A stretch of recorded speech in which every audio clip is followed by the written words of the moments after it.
プリッチョ生活です。鹿児島県のねじめ港沖に友人と二人で釣りに行きました。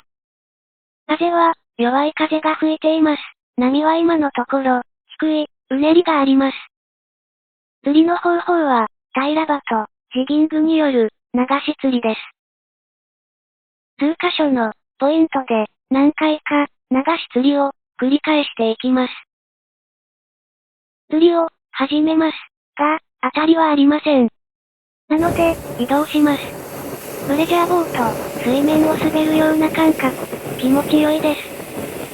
あとは、魚、釣れれば良いのですが、風の影響もあり、あまり状況としては良くないと思っていましたが、友人は釣り始めました。場所の移動を繰り返していく中、友人だけが釣れる。結構悔しいですよね。皆さんもそんなことありませんか？でも、負けませんよ。私もいろんな釣り方しながら探っていきます。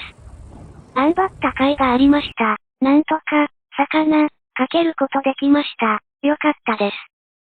浮いてきました。うっかりカサゴです。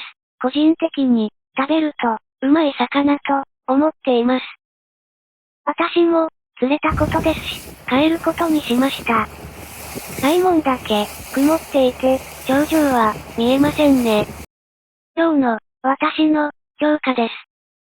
あと、最近始めたフィッシュランカーのデータです。友人の評価です。次はもう少し釣れるように頑張ります。ご視聴ありがとうございました。